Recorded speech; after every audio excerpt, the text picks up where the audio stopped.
when you killed Athena, and where you put Athena, and what you did after you killed Athena.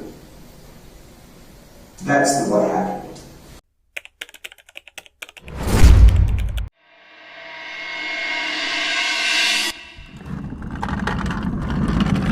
She was 7 years old. Athena Strand lived on a quiet stretch of road in rural Wise County, Texas. On the afternoon of November 30th, 2022, she was playing outside her family's home while her stepmother waited for a delivery. What should have been an ordinary package drop-off became the last documented moments of her life. Athena was a child who trusted the world around her. On that Wednesday, a contract FedEx driver arrived to deliver packages, one addressed to the family. Moments later, Athena was gone. Her stepmother reported her missing at 6:41 p.m. An Amber Alert followed quickly, but the window for recovery was already narrowing. Law enforcement moved with precision. They canvassed the area and identified the delivery driver en route that day, Tanner Horner. The first key was routine commercial data. Delivery manifests and vehicle telemetry placed Horner at the exact location and time. In cases involving transient workers, this logistical record often becomes the initial anchor for the timeline.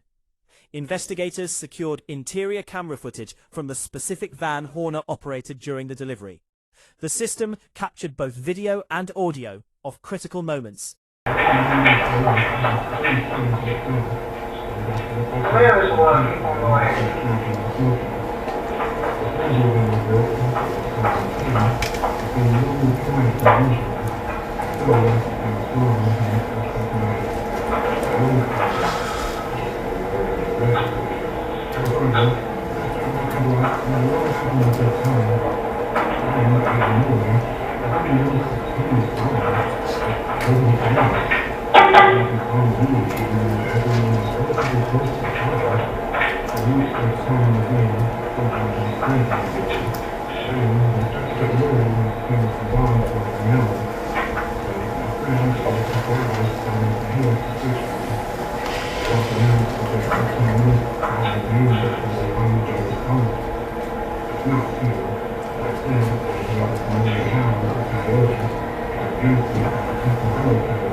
Hey, can you tell them I need to get through?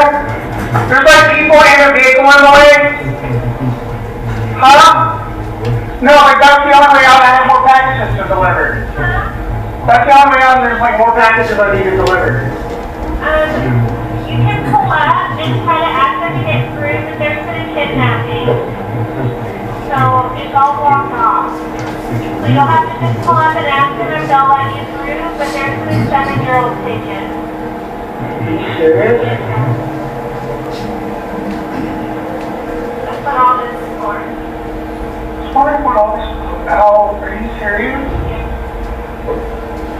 So if you pull up and ask the officers right here if they'll let you through, but it's all blocked off. Man,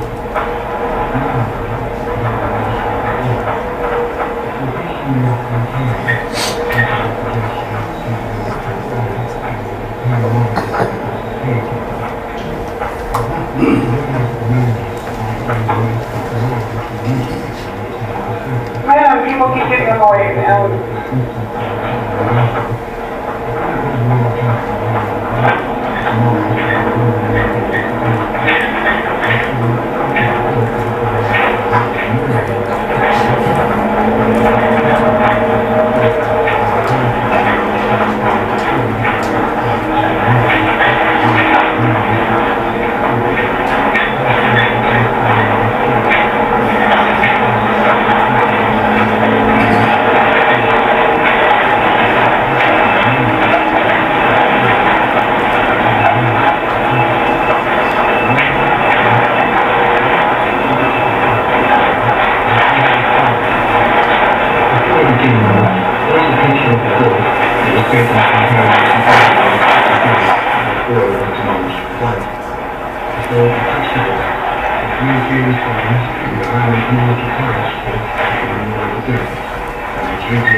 Vehicle cameras, installed primarily for liability and safety, created an immutable digital witness.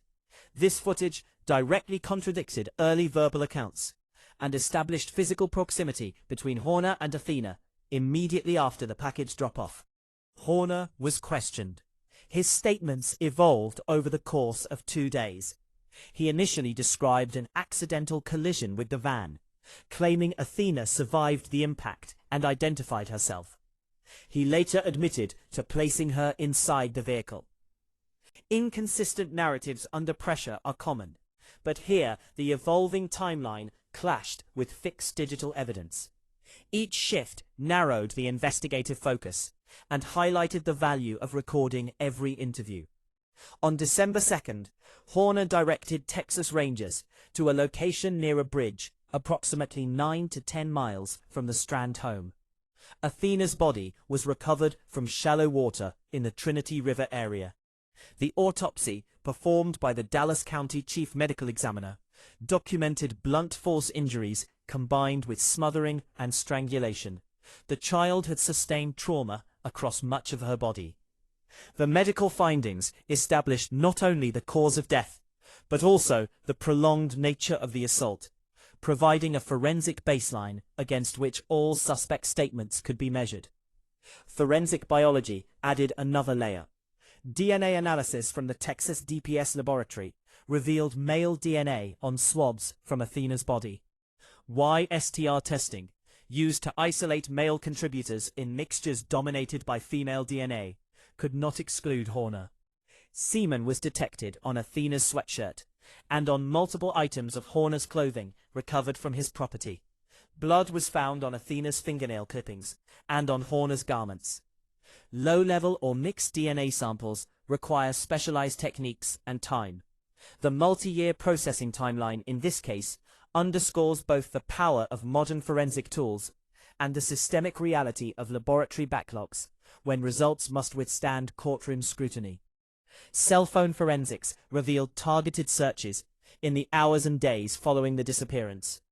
Queries about whether FedEx truck cameras record continuously, references to the Paradise Missing girl, and images related to Athena.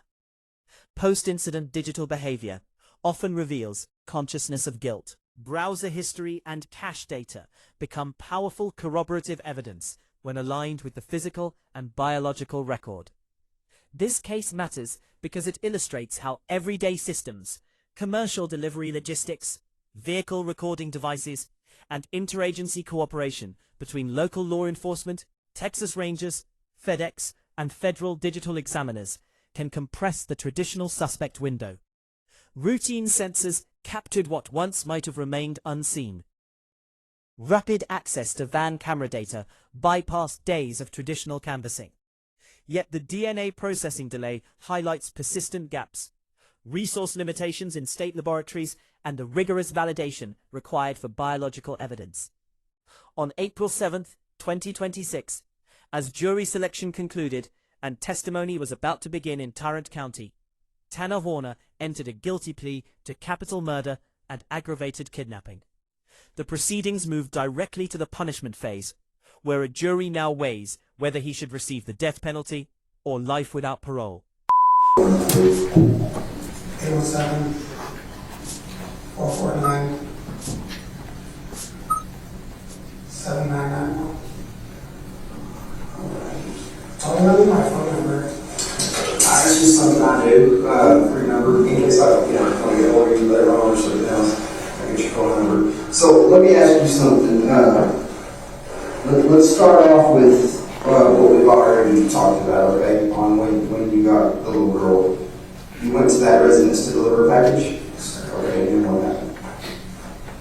When I was trying to get myself situated to where, I have an easy way to get out of the property, I kind of backed up and hit her.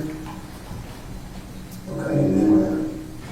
She seemed like she wasn't too incredibly hurt, but it was a panic. Okay. And I didn't know what to do. My main fear was I could lose my job, lose my source of income, everything was on the line. I didn't know what to do. Okay. So then what did you do, look her up in the truck? I listened to this dumb little voice in my head that told me, just grab her and go, and I did. Okay. So you said you didn't hurt her too bad, you just kind of bumped her, or? I mean, she had some bruises. Okay. So she's still talking to you, and then what'd she say? She was worried that I was a kidnapper. And what did you tell her? I told her no. She kept asking where we were going. I didn't know what to tell her, so I would just talk to her about random things. Mm-hmm. I didn't.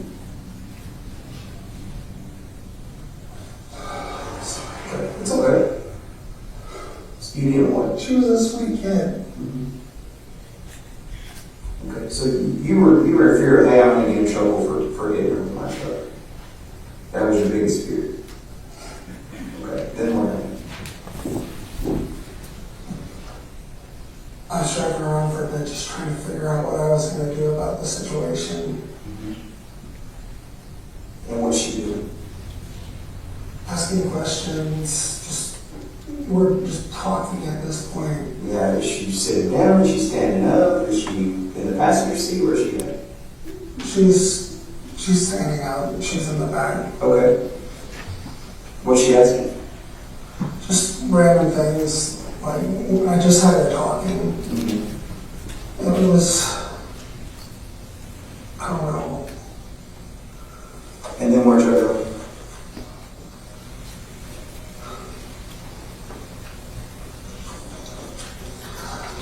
We went down this private road and I listened to that little voice again. What it takes.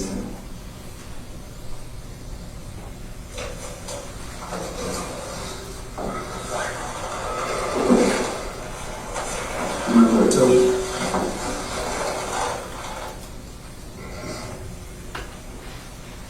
I heard it. 200? And you listen. Then how'd you heard it?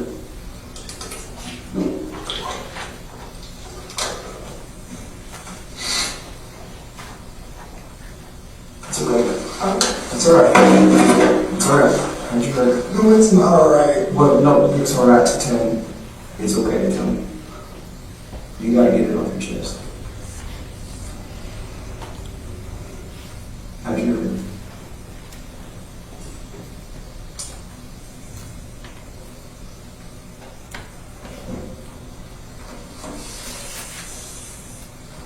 Sorry. You gotta get it off your chest, okay? The second,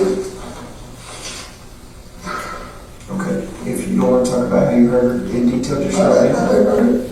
And then let's talk about how she ended up after you heard her. Where did you take her? Sat on the private road trying to figure out what I was going to do from that point. I didn't know what I was going to do. So I just started heading back to the station. And then when I was driving back to the station, I saw the bamboo and tossed somebody in there. Okay. Obviously, if you tossed her there, we're going to find her. So is she fully clothed? And you mentioned she didn't have any shoes on. No, she didn't have shoes. Okay. Wearing socks, barefooted? Socks. Okay. You remember what clothes she was wearing? I mean, I think like shorts or jeans or something. Okay. There was a lot going on through my head at the time. I didn't. Is there any voices telling you anything at that time? After you, just to get her out of the truck or anything like that? Or was that just kind of a decision you made? I just tossed her in. Like I couldn't just keep running around with the kid in the back like that. I just tossed her in the bush or whatever you want to call that. And you sure she was not alive at that time? I was relatively sure. Okay. I mean, I didn't check her heartbeat or anything, but I'm relatively sure that she wasn't alive. Okay. So, let's backtrack a little bit, okay? To that private road that you went down. And when the voice is telling you to hurt her, how did it start? Did you say anything to her? Did you explain that you had to do what you had to do? Can you give me something on that? I just told her to turn around and You choked her? One hand or two hands? Two. Like, was she facing away from you while you were choking her? and started off. I tried to. Oh, you tried to break her neck? I tried to break her neck, make it as quick and painless as possible, but it didn't work. She started crying.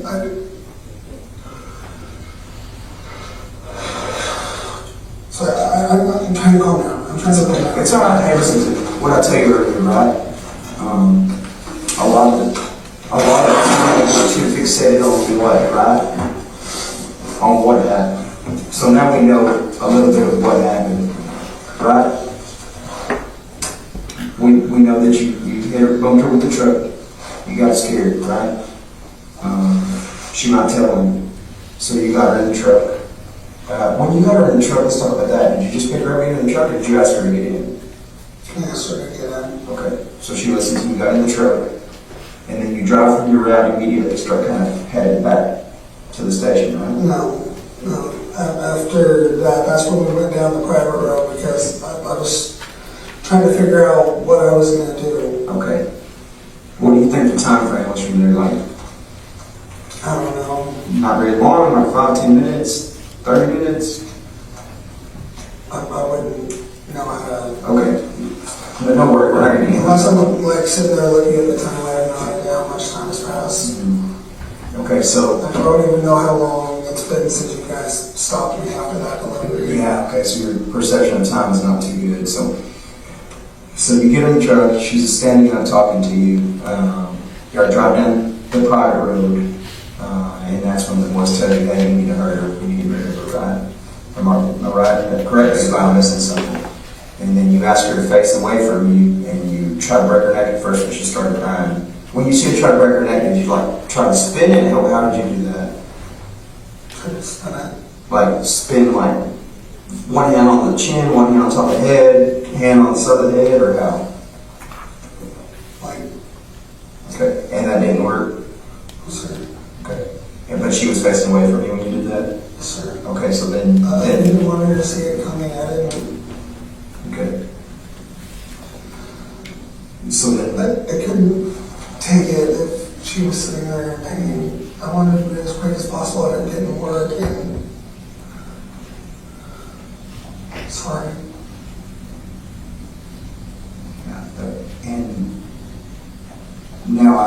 we accomplished that, trying to find out where she's at, right? We haven't found her yet, or that I know of, so now we're gonna get into some of that why. Why did you mainly do her because you didn't want to get in trouble for hitting her with FedEx or legally or what? Essentially, just panicking, I didn't know what to do, and then it almost seems like it was a dream. For the most part, it just kind of seems like I wasn't, you know what I mean? Seems like I wasn't behind the wheel at the time. Out of body experience, so to speak. Almost. Okay. Almost.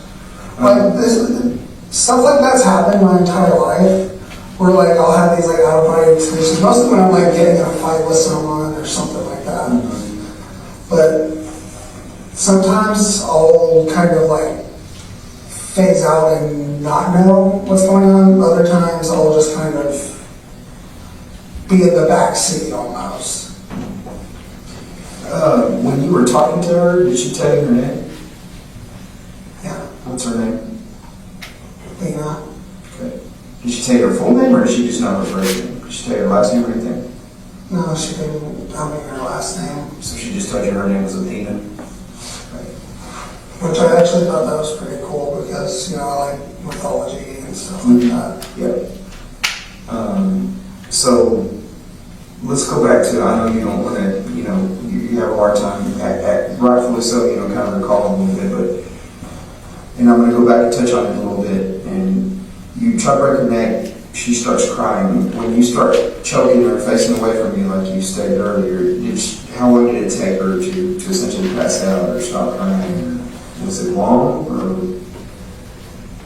was it a short period of time? How long do you think? It was probably about a minute, but it felt like so much longer. And then she just stopped moving, went limp. I mean, were you all on the ground, or was she standing up still? Was she standing up when you were doing it, or did she, obviously at some point when she passes out or whatever, you had to come to the ground? She started off standing and then kind of after a while just went down. Okay.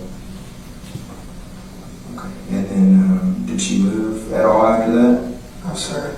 Okay. That's when I started moving towards that, I guess, it's a county road, the one right across from 2123, and that's when I threw her in the bush. Okay. Now, what was that little voice specifically telling you? Do you remember?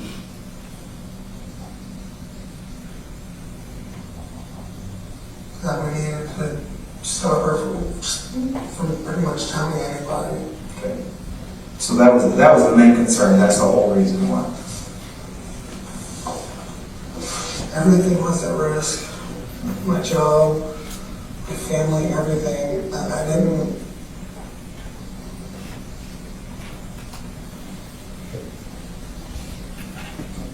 You didn't know what to do. You panicked, right? So, Tanner, again, we're not going to get jammed up on what happened. Obviously, the why is always more important. But there are some details that we need to know. Obviously, and let me explain this to you, because you're a smart guy, you know how things work. Just talking to you the little bit of time I have, you're obviously into mythology, you're into superhero movies, you know how things work here. You're not, so to speak, a recluse. You know the things around you that go on. So I mean, it used to be a really bad recluse, but that's a long time ago. I mean, so by that saying, you're exposed to things and you know how things work.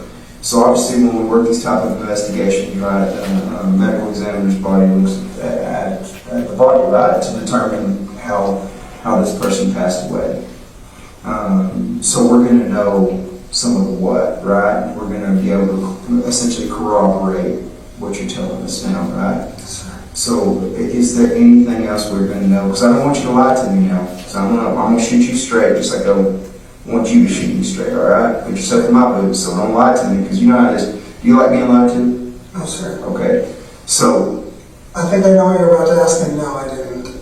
What am I going to ask? You're going to ask if I sexually assaulted her, and I did not. You didn't sexually assault her. No, sir. So everything's going to tell me that you didn't sexually assault her. With my medication now, I don't even really have much of a libido. Okay.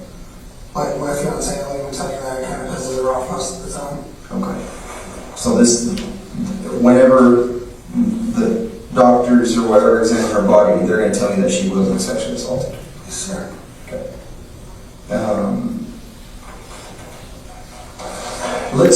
Let's go back a little bit into the private road. Was it pretty close to where she lived?